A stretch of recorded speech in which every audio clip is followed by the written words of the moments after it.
Welcome back to my YouTube channel MPB class. तो चलिए शुरू करते हैं आज का वीडियो। तो जैसे कि आप यहाँ पर देख सकते हो कि मैं लेके आया हूँ यहाँ पर कक्षा 12वीं का, जी हाँ दोस्तों, कक्षा 12वीं का यहाँ पर मॉडल पेपर का विषय यहाँ पर हिंदी का ऑल सॉल्यूशन, ठीक है ना। ऑल सॉल्यूशन इस वीडियो में आपको मैं प्रोवाइड करने वाला हूँ, तो वीडियो को लास्ट तक जरूर देखना। वीडियो को जो है यहाँ पर लास्ट तक जरूर देखना। इस वीडियो में मैं आपको बताऊंगा हिंदी का कक्षा 12वीं का यहाँ पर ऑल सॉल्यूशन, और वो भी मॉडल पेपर के साथ। और इसी के साथ मैं आपको बताऊंगा कि इसका जो पीडीएफ है वो आप यहाँ कहाँ से डाउनलोड कर सकते हो, ठीक है। इसका पीडीएफ भी मैं आपको बताने वाला हूँ कि आप कहाँ से इसका डाउनलोड करने वाला हो। तो चलिए शुरू करते हैं आज का वीडियो।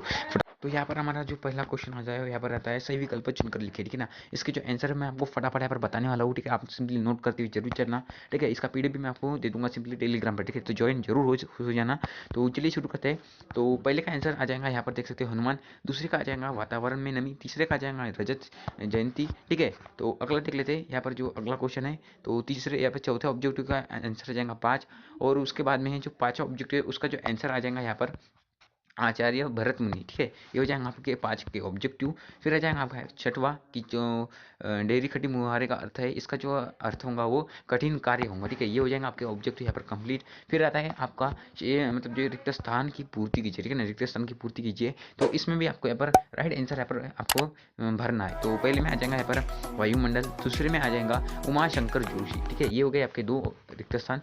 तो आगे देखते हैं, ठीक है। आगे के हम यहाँ पर देख लेते हैं। तो आगे जो आता है आपका यहाँ पर जो थर्ड वाला है, इसका आंसर भी हम यहाँ पर देख लेते हैं कि कुटीकरण को रिक्त स्थान भी कहते हैं, तो इसे क्या कहते हैं, एंडो किट कहते हैं। तो अगला आता है कि आनंदा की पाठशाला रिक्त स्थान से लगती थी, तो कहाँ से लगती थी कि 11 बजे लगती थी, ठीक है। उसके बाद आता है कि अच्छे विद्यार्थी परिश्रम होते हैं, यह रिक्त स्थान वाक्य है, तो ये क्या है, साधारण वाक्य। फिर अगला आता है कि गद्य पद्य मिश्रित वाक्य रिक्त स्थान कहलाता है, यह चंपू काव्य कहलाता है। तो अगला देख लेते हैं यहाँ पर जो आपका लास्ट जो है यहाँ पर रिक्त स्थान है कि आधुनिक काल के जनक रिक्त स्थान माने जाते हैं, तो कौन माने जाते हैं कि भारत तेंदु है, वो यहाँ पर आधुनिक काल के जनक माने जाते हैं। इसी के साथ जो है आपके रिक्त स्थान और यहाँ पर सही जोड़ी है पर मतलब जो है रिक्त स्थान और सही विकल्प यहाँ पर समाप्त होते हैं। उसके बाद आती है आपकी सही जोड़ी।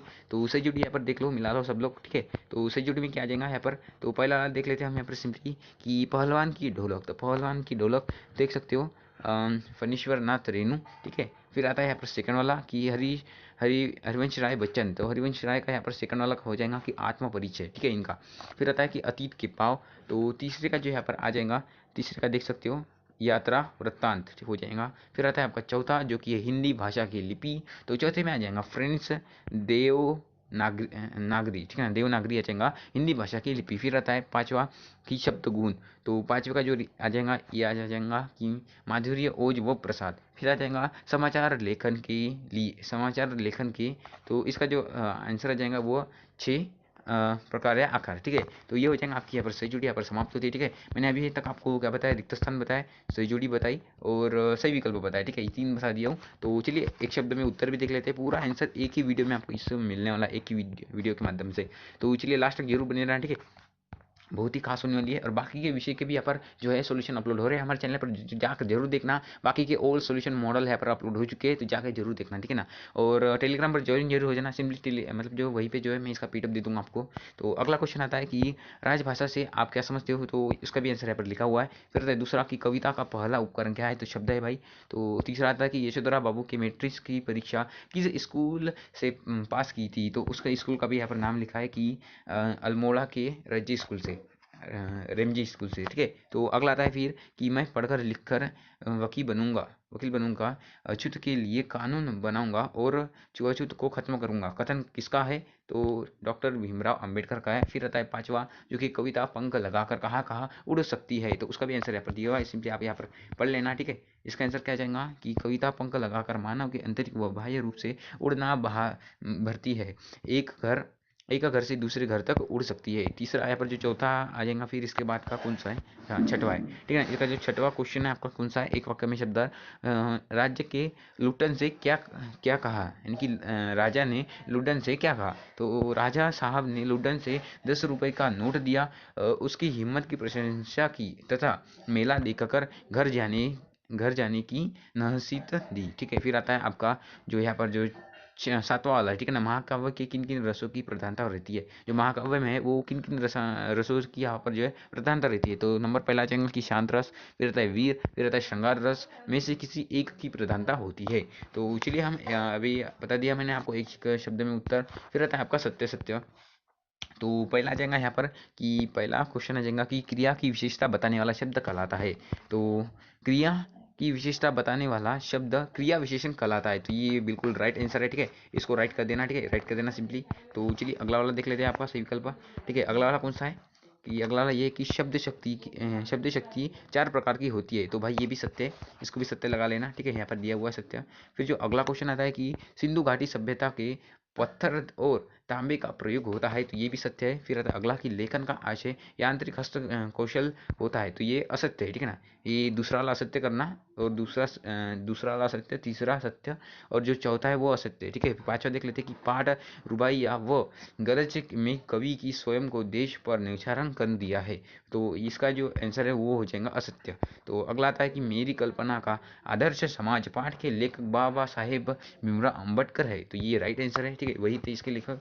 तो अगला क्वेश्चन आता है कि पांचवा, अभी मैं आपको जल्दी जल्दी बताऊंगा, ठीक है। तो सिंपली आप नोट कर लेना, 2 अंक के यहाँ पर जो है एक क्वेश्चन है। तो क्या आता है सिंपली कि भक्ति तन अपना वास्तविक नाम लोगों से क्यों छुपाती थी, या इसका अथवा में है कि परचेजिंग पाव से क्या अभिप्राय है। तो इसका जो भक्ति तन का जो है ऊपर वाला क्वेश्चन का यहाँ पर आंसर ये हुआ है सिंपली छठवें का। फिर आता है सातवें का आंसर कि बच्चे किस बात की आशा में निडर से झांक रहे थे, या फिर इसके अथवा में आता है कि रचना के संदर्भ में धन और बीज क्या है। तो इसका भी यहाँ पर जो फर्स्ट वाला का आंसर यहाँ पर दिया हुआ है ऊपर वाले का, ठीक है। तो अगला आता है आपका जो कि आठवां क्वेश्चन है। कौन सा आठवां क्वेश्चन है कि स्वयं छंद की परिभाषा उदाहरण से लिखिए, या फिर प्रतिमान अलंकार की परिभाषा लिखिए। तो उसका भी आंसर ये अथवे का है, ठीक है ना। सिंपली ये अथवे का आंसर पूरा यहाँ से यहाँ तक है, ठीक है। चाहे तो आप स्क्रीनशॉट भी कर सकते हो, या फिर इसका पीडीएफ यार मैं आपको दे दूंगा, ठीक है। टेलीग्राम पर जाकर जुड़ जाओ फटाक से। अगर इसका पीडीएफ है तो आपको डिस्क्रिप्शन में एक लिंक मिलेंगे, ठीक है ना। उस लिंक पे क्लिक करना, ठीक है। तो चैनल पर, वो वाले चैनल पर चले जाओगे तो उस चैनल को सब्सक्राइब कर देना और बेल आइकन को ऑल पर प्रेस कर देना, ठीक है। वहीं पर जो है इसका पीडीएफ भी आपको मिल जाएगा देखने के लिए। तो अगला क्वेश्चन आता है आपका 9th वाला, जो कि देख सकते हो कि निम्न मुहावरे के यहाँ पर अर्थ जो है निकालना है। तो उसके भी आंसर यहाँ पर दिया हुआ है, ठीक है, देख सकते हो। या फिर अगर ये नहीं करना है आपको, या फिर इसके अथवा का करना है, तो आप इसके अथवा का भी कर सकते हो, यहाँ पर दिया हुआ है। तो निम्न वाक्य को यहाँ पर शुद्ध करके लिखना है, तो उसका भी आंसर यहाँ पर जो है दिया हुआ है सिंपली। तो अगला क्वेश्चन आता है आपका प्रश्न क्रमांक 10 कि कहानी व उपन्यास में 2 अंतर दीजिए, या फिर नाटक व एकांकी में यहाँ पर 2 अंतर देना है। तो कहानी और उपन्यास में यहाँ पर 2 अंतर देख लेते हैं सिंपली। तो पहला अंतर आ जाएगा कि कहानी छोटी होती है और ये उपन्यास जो बड़ा आता है। फिर आता है इसमें कथानक भी हो सकता है, इसमें नहीं भी हो सकता है, इसमें अनिवार्य नहीं है, ठीक है। ये इस प्रकार से आपके 2 अंतर हो जाएंगे। फिर जो आता है आपका 11वां क्वेश्चन कि संचारी भाव किसे कहते हैं, इन्हें किन्हीं 4 संचारी भावों के नाम में लिखिए। फिर आता है कि व्यंजक शब्द शक्ति की परिभाषा उदाहरण से लिखिए। तो इसका भी आंसर यहाँ पर देख सकते हो, ठीक है, आंसर दिया हुआ है यहाँ पर। तो अगला रहा है आपका 12वां क्वेश्चन, जो कि 12वां क्वेश्चन यहाँ पर मोस्ट इंपॉर्टेंट है कि जो कहानी के आधार पर बताए कि लेखक की माँ ने पाठशाला जाने से क्यों सहायता की। तो उसका भी आंसर यहाँ पर दिया हुआ है, ठीक है ना, ऊपर वाले का आंसर है, ठीक है। तो अगला क्वेश्चन आता है आपका यहाँ पर 13वां क्वेश्चन की फीचर लेखन से क्या आशय है, या फिर उसके अथवा में भी आ जाएगा, पर अथवा वाला मत करना, ऊपर वाला ही करना, ठीक है। ऊपर वाला का ही आंसर यहाँ पर दिया हुआ है बहुत ही अच्छी तरीके से, ठीक है, बहुत ही अच्छी तरीके से लिखा हुआ है, आपको कोई भी दिक्कत नहीं आने वाली पढ़ने में, ठीक है। तो अगला क्वेश्चन आता है 14वां। तो 14वां कौन सा है कि देख सकते हो 14वें का यहाँ पर जो ऊपर वाले का आंसर जो है कि मूलक बदल जाए वतन तो मूलक बदल जाए वतन तो वतन होता है। तो उसका भी आंसर यहाँ पर दिया हुआ है, देख सकते हो, ठीक है। तो अगला क्वेश्चन देख लेते हैं आपका सिंपली 15वां क्वेश्चन की छायावाद के 2 प्रवृत्ति लिखते हुए लिखते हुए 2 छायावादी कवि के नाम लिखना है। जो छायावाद की 2 प्रवृत्तियां है उसको लिखते हुए यहाँ पर जो है 2 कवियों के नाम भी यहाँ पर लिखना है। तो उसके अथवा वाला कर लेना कि प्रगतिवादी के 2 प्रवृत्तियां लिखते हुए 2 प्रगतिवादी कवि के नाम लिखिए। तो मैंने अथवा वाला मैंने आपको बता रहा हूँ, ठीक है। तो अथवा वाला सिंपली आपको तैयार कर लेना है। तो अगला आ रहा है आपका यहाँ पर 16वें वाला का आंसर, 16वें का आंसर है। तो देख सकते हो ये 2 रचना लिखना है यहाँ पर हजारी प्रसाद द्विवेदी जी की, ठीक है। मैं आपको हजारी प्रसाद द्विवेदी की बता रहा हूँ, ठीक है। तो उसकी भी आप यहाँ पर लिख लेना सिंपली। तो चलिए हम आगे देख लेते हैं। देख लो ये हो जाएंगी इसकी 2 रचनाएं इनकी। फिर आता है भाषा, और उसके बाद है शैली आ जाएंगी, ठीक है। तो अगला देख लेते हैं हम क्वेश्चन नंबर 17। क्वेश्चन नंबर 17 में था क्या था कि कुंवर नारायण अथवा रघुवीर शाह की 2 काव्यगत विशेषताएं लिखिए। तो मैंने यहाँ पर जो है कुंवर नारायण जी की मैंने यहाँ पर विशेषताएं लिखा हुआ यहाँ पर काव्यगत विशेषताएं। तो देख लो यहाँ पर सबसे पहले तो आपको लिखना है बहुत ही अच्छी तरीके से विशेषताएं, ठीक है, इनके बारे में। और उसके बाद आता है भाषा शैली। भाषा शैली आपको कर देना है। और उसके बाद आता है आपका क्वेश्चन नंबर 18। क्वेश्चन नंबर 18 में क्या आ जाएगा आपका, तो इसके बाद आ जाएगा आपका क्वेश्चन नंबर 18, जो कि आप अपनी स्क्रीन पर देख सकते हो कि आधुनिक भारत, इस शीर्षक पर एक अनुच्छेद आपको लिखना है। तो सिंपली यहाँ से यहाँ तक आपको लिख लेना है, ठीक है। अपने हिसाब से एक बार पढ़ लेना, इसको अपने हिसाब से भी लिख सकते हो, क्योंकि मैंने पहले ही बताया कि हिंदी को आपको रटना नहीं है, सिंपली आपको एक बार देख लेना है, याद कर लेना है, और वही जाकर आपको छाप देना है, ठीक है। फिर आता है आपका क्वेश्चन नंबर 19। तो उसके बाद आता है आपका क्वेश्चन नंबर 19 की गद्यांश और पद्यांश यहाँ पर देख सकते हो, इसके जो पढ़ना है और उसके बाद इसके आंसर भी देना है। तो सिंपली इसको पढ़ लेना, और उसके बाद जो आंसर है मैं आपको आंसर प्रोवाइड करूँ। इसका जो गद्यांश का उचित शीर्षक आ जाएगा, संस्कृत का महत्व, फिर उसका यह दोनों प्रश्न के यहाँ पर आंसर आपको सिंपली देखने के लिए मिल जाएंगे। फिर जो इसके अथवा में आता है, तो इसके अथवा वाला भी आप कर सकते हो, ठीक है, मैंने तो नहीं बताया हूँ, तो अथवा वाला अगर आपको करना हो तो कर सकते हो। तो उसके बाद आता है यहाँ पर संदर्भ प्रसंग सहित व्याख्या लिखिए। क्वेश्चन नंबर 20 आ जाएगा आपका, इसको आपको पढ़ लेना है, ठीक है। तो सिंपली मैं अथवा वाला बता रहा हूँ, तो मैं सिंपली अथवा वाला आपको देख लेना है, और बाद में इसका जो संदर्भ लिख लेना है, ठीक है।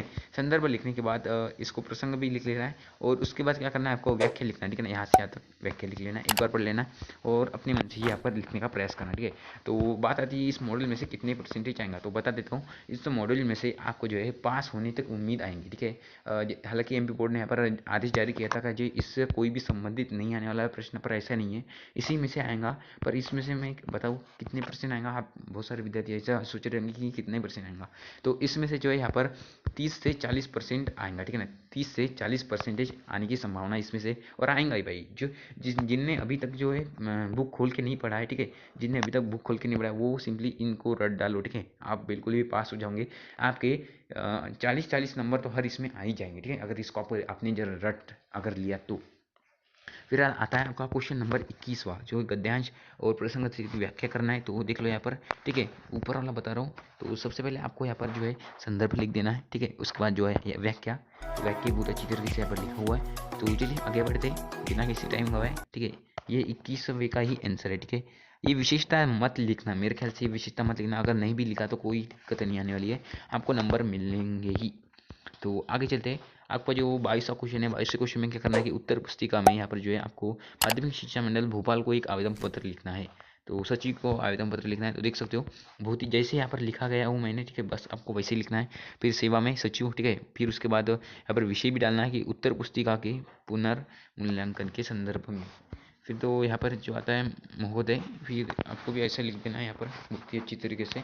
तो उसका भी जैसे यहाँ पर लिखा हुआ है ना, आपको वैसे ही लिख देना है, बिल्कुल भी आपको चेंजेस नहीं करना, क्योंकि ये अपने मन से भी आप लिख सकते हो, पर एक बार इसको पढ़ जरूर लेना, और इसी प्रकार जो है लिखने की कोशिश जरूर करना, ठीक है, क्योंकि ये बहुत ही अच्छी तरह 4 नंबर का है, तो आपको सिस्टमेटिक ढंग से लिखना पड़ेगा, ठीक है।